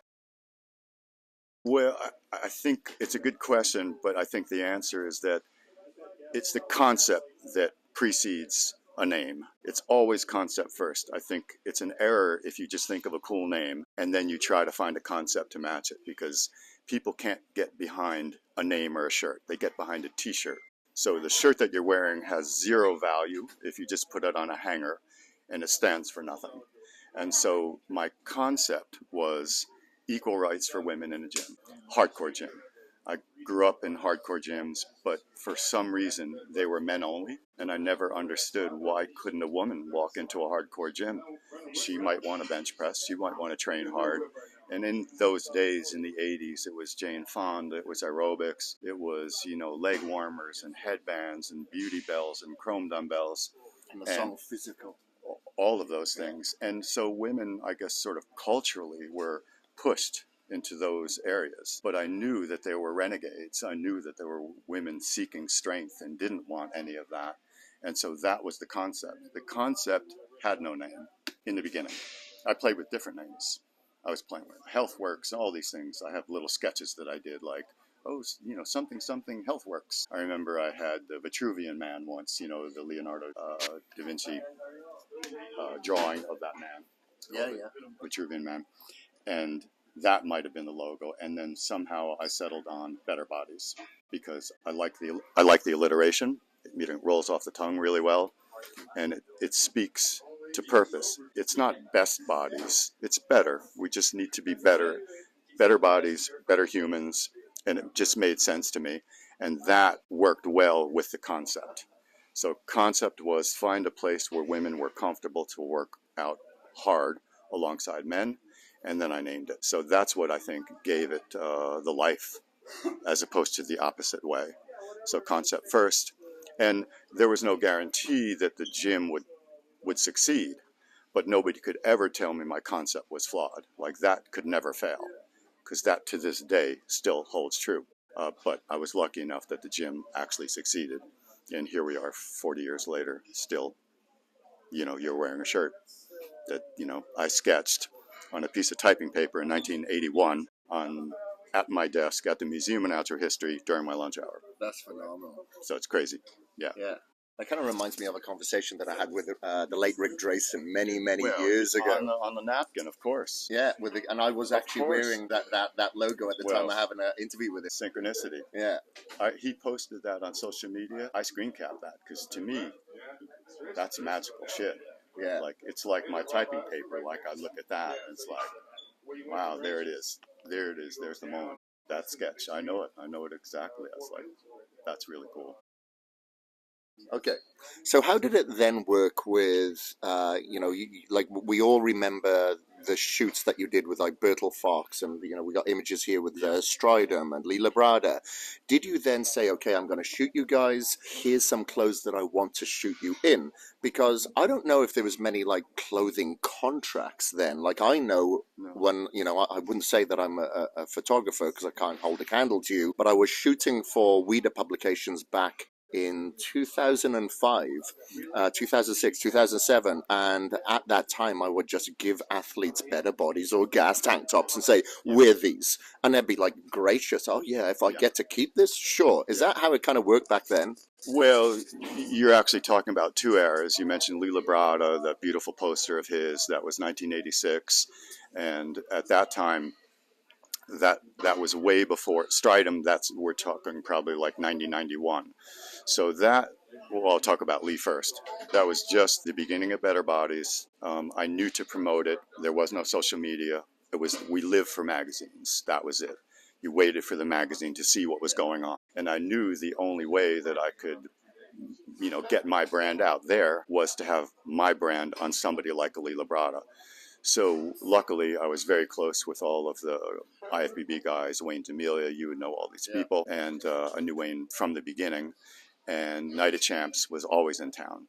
So I thought to myself, I know that they always do photo shoots because the guys are in great shape, everybody's there, that's when a lot of content is shot. So I made it clear, I reached out to Bob Kennedy, anybody that would listen, any shoot, any photographer, and say, on that Sunday, my gym is wide open to you. You do whatever you want. The members know they're expecting, and they know that, the best in the world are coming. And that happened with the Miss Olympia that was there, I think, in '85. I mean, I've got footage of Carla Dunlap and Gladys and Myra Celine all right after the Olympia. But if you see those pictures and those videos, they're wearing my clothing. Women was more challenging, of course, because they were wearing bodysuits. So what I did is I took shirts and I cut them off into just like little tops and just layered them on top of it. Guys was also challenging. You could do a stringer like the shot of Lee, and at some point the photographer wants to take the shirt off. And I made that realization a few years into it. I was like, you're not going to see my logo. There's actually a shot of Mike Ashley. What I did is I took the logo and I actually sewed it on the back of pants, like where your back pocket would be. So Mike Ashley's doing a pull down, but if you look closely, there's my brand. And then I had a better idea. I put the logo on a magnet because it's a lot of steel running around. So if you're the photographer and you need the shirt off, I get that. I didn't get in the way of the photographer's work. I just need to somehow have some brand identity. So you go over to the lap machine. I took my logo and just put it on the lap machine. I put stickers on dumbbells. I mean, Dorian, there's a picture of Dorian doing a curl, and that's just a sticker on the edges of the dumbbell. But it worked. It got in all the magazines. There was the publishers were happy because they were welcome. They didn't have to worry about being kicked out, wasn't charging anything. So it was a dream for them. And that was just sort of the payback. That's how it worked. And to your question about contracts, clothing, no. People were just happy to wear whatever. And the bodybuilders were always happy to wear wherever they were. So yeah, there wasn't anything like that.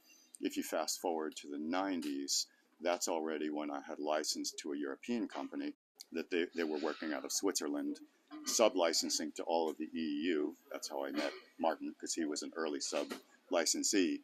And they created all of those shoots. They happened to shoot in New York, so I hosted that shoot. And that's how, it was in New York. And I went to Italy for one of the shoots. I mean, I wasn't wearing the clothing, but they would just kind of throw me in some sort of shot. But they were being paid, of course, because they were Better Bodies athletes. But I don't know any of the details there because they weren't really working for me. They were working for the licensee, as it were. So that's how it got out there. That's cool. So, and how quickly did this happen with the growth of the gym and the spread of the clothing brand? Did it spread as quick as you thought it would? And what was the feedback that you were getting? Well, I opened in '82 in a really small gym. Well, back then it was considered normal, about 4,000 square feet. That was on 21st Street off of Fifth Avenue. And just everybody, it was crazy fast. The women found it, just cool people found it. Like it was in an area that was not highly residential, but it was more loft spaces. So you had photographers, artists, DJs, just outliers. But outliers are the people that I wanted because bodybuilders are outliers. They still are outliers. And it was like we all found each other. And it was this perfect confluence, like the right place, the right time, the right people, and we all came together. And that was the birth in '82. And very quickly, it just became really crowded. And I thought, I just need more space to sort of do more of this. And in '86, I started looking for a larger space. And I found a location just a couple blocks away. And it was a huge basement, which is very normal in New York. You can't afford prime real estate, ground floor. So it's about a 15,000-foot basement, really cool, industrial. And I had a really cool landlord, which is impossible to say in New York, but he was a really great guy. And I asked if I could carve out 1,000 square feet on the street so I could street level visibility. I put in a little cafe that I called the DNA Cafe, where we made, shakes and all sorts of things.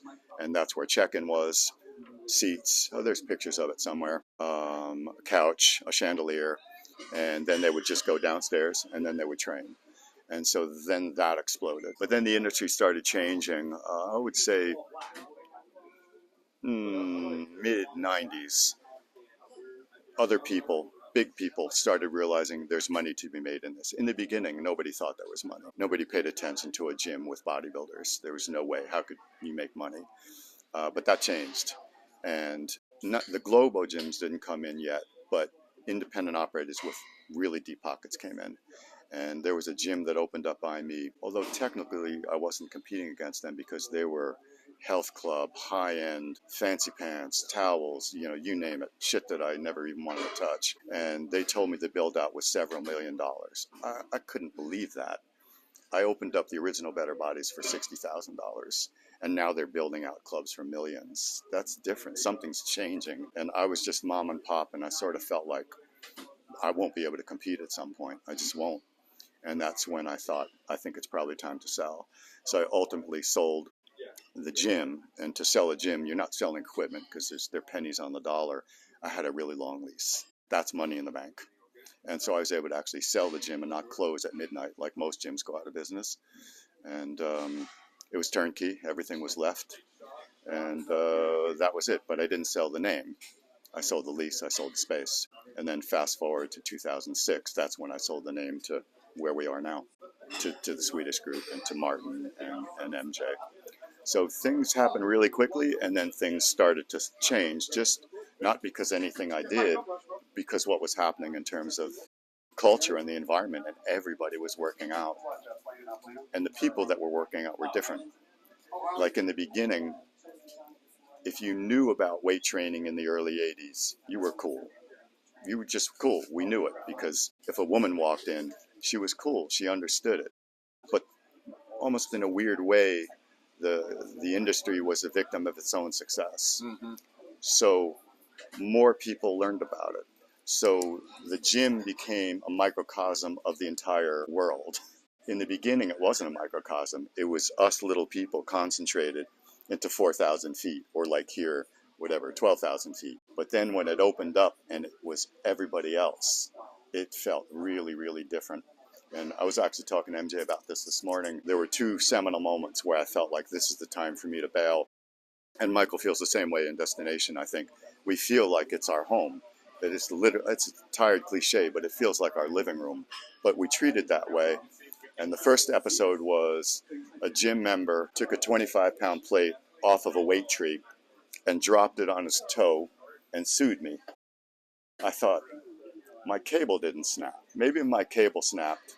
It was my fault for not checking my equipment. But gravity, Gravity, his hand to his foot, and I'm at fault.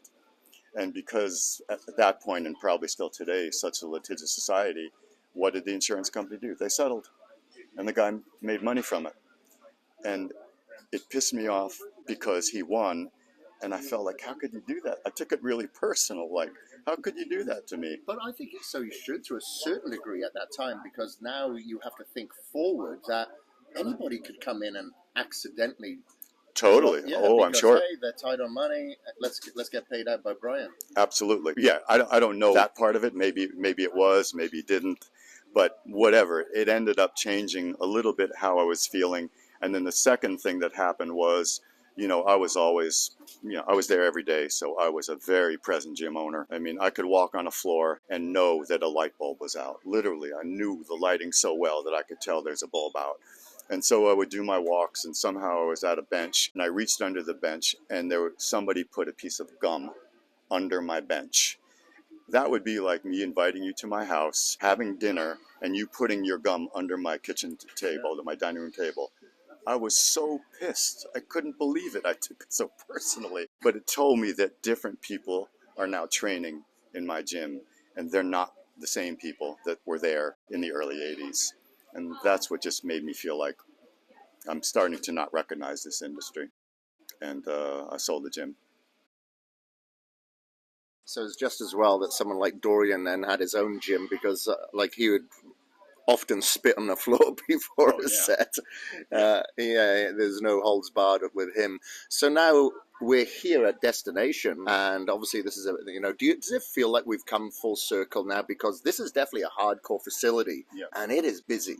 Like, it isn't like a health club by any means. It does have cardio equipment, but now you're seeing, a gym like this, which is like Michael's kind of home, and his living room. And now you're seeing your branding like on hoodies, on shorts, on pants, on T-shirts. How does that feel to you? It's it's incredible. I mean, who could imagine? How can I be here 40 years later and see a 20-something-year-old kid wearing my brand? It's just insane. And then the feeling, like I spoke about this again with MJ. He had these thoughts himself. You see, it's not like I pitched him on this concept. He knew intuitively on his own back in Sweden training in his gym. He knew like what the importance was in a gym, and it just so happens like serendipitous that we came together on it. He got it. I don't have to explain anything about gym culture, and every time I speak to it, he knows it. Of course, he just knows that. So it's not a surprise to me that Destination is really just an extension of what I did. So a beautiful extension. I mean, just we use the analogy of like, a relay race, like the baton has sort of been passed. So, I mean, it's really fulfilling to see this happening, still happening. I don't think it will ever go out of style. Maybe it could have been more successful years ago. There's always a place for this. And I think people that see this and feel like, oh no, we need to have, spinning or spinning on one foot or, whatever, I don't know, whatever it is, whatever the trend is, fuck the trend. Just stay with what you know, ride out the storm, and it'll be okay. Because you start trying to be who you are not. Like, I don't know about cardio, I don't know about spinning, because I actually made that mistake. There was a moment where aerobics really became a big thing. Like, I'm talking step aerobics and Reebok. Who didn't do step? Grapevine, that was everywhere. And I was feeling like aerobics, like jealousy, like I'm going to lose people. I mean, I had cardio at that point, but I didn't have like classes. And so I was able to rent additional space in my building, negotiate my own private elevator so people wouldn't have to wait, like an extension. Maybe it's on, I forgot, maybe the 8th floor. And I had hired the coolest instructors and had a couple of great studios. And ultimately, I ended up closing it. And looking back on it, I feel like that was an error because I got nervous. Like, I didn't give up my core, but I was trying to maybe be a gym owner that I shouldn't have been, like scheduling aerobic classes. Like, I had an aerobic director. Like, that's not my sweet spot. And I closed it and just kind of went back to what I did. And I think, people need to be aware of that in business. Stick with what you love. Like, as a photographer, I always tell young photographers, they're always like, I need to learn. Well, what do you do? And I simply say, shoot what you love. Just shoot what you love. Don't shoot what you think people are going to love. Don't shoot what you think people want to see. Shoot what you love. And it's the same here. We love this. This is what we want. This is what we should stay with. Like, I don't suggest putting a track around, so you can have cardio like that. I mean, you can expand, you can bring some performance related things, sleds and things like that. That's cool because it's athlete based. It makes sense. Functional, I think they call it, like functional movements. Yeah, I dig that because there's movement. And maybe one of the flaws of training, just strength training, is you're really not moving in space. You're kind of moving in like a axis, this way and this way. Maybe dumbbells, you're doing something. But there's something really beautiful about jumping, climbing, pushing. So I like those things. That's, I think, why CrossFit was so incredibly successful, because it's performance-based and you're just moving like a child almost. There are movements in CrossFit where you bear crawl, and these are all childlike movements. Rope climbing, childlike, it's like tree climbing. And I think that's why it resonated so well with people. So I think that can work well with this. I don't think one precludes the other. I actually think strength athletes could use those things. It's good for them. But, maybe not, you don't need a track, or you just don't need all those things. You spread yourself thin, and I think you might end up in trouble. So it is quite ironic that you did create this niche with iconic bodybuilders, basically, that everybody saw around the world. And now, Michael, who, like you said, is very much of the same cloth. Yes. And try now, of course, there was like a more of a mainstream aspect at one point, yes. But now he's brought it back in. He's brought those branches in. He's plugged those roots in a little bit deeper. But the one question I want to finish off with you now, Brian, is what did Better Bodies mean to you then? Mhm. And what does better bodies mean to you now? Could be the same thing, but only you can answer that. Yeah, I think ultimately it has to be the same thing, because then it means I'm changing my love and my concept for some reason. And, I think maybe the thing that I'm most proud of is that I played a small part in pop culture in terms of the acceptance of women and weights. That's what I'm most proud of. Just because if you watch any of the interviews back then, early 80s, the things I said back then don't mean anything today. They seem obvious, but it wasn't obvious in 82 to say those things, that women should be training, strength is okay, it's all okay. And when I watched some of those early interviews, of course, I had forgotten what I said through the years. And when I, digitized them and saw them, I'm like, fuck, I was right. Like, I thought I was really right. But with that being said, all I was doing was facilitating it. I did nothing. Really, the heroes are the women, because they were the ones that walked into the gym and actually started lifting weights, no matter what everybody was saying. So I just sort of I facilitated it. So really, it's all about them. But I'm happy to play the small role that I did to create some sort of like normalcy to allow that, and to show that there's nothing greater than a strong woman. It has nothing to do with anything else. They're still women. Nothing changes. Strength is an amazing thing. And women, I mean, we use the term empowered figuratively, but literally they are empowered from training. And as you know, that's really seductive. You know how that feels. And when you started as a kid, you probably started working out, and there was that one day you went home, you took your shirt off, you looked at magazines, and you tried to do like your best side chest or a lat spread. And that's beautiful. Like, that's a beautiful moment for somebody. I mean, perhaps they're embarrassed by it, but we all did it. And women did it. And I think that's amazing. Like, women flexing back then was amazing. They'd be so happy to flex. And maybe the pose wasn't perfect, but it was actually more beautiful that it was imperfect. Mm-hmm. And these days, when I scroll through Instagram, and of course, who isn't posing?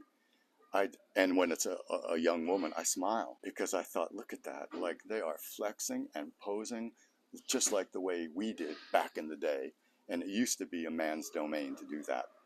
And, women now own it. And so, like, I feel I played somehow a distant part in that amongst many people. But I think, that's the message of Better Bodies, I feel. And I look around this gym, and what do I see? Women flexing and training and posing. So that's pretty cool. Well, thank you very much, Brian. It's been an absolute honor to finally meet you. Yes.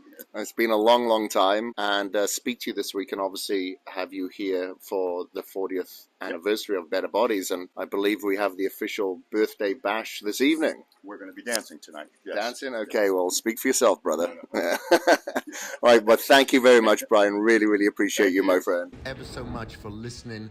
My name is Kris Gethin, and I am out.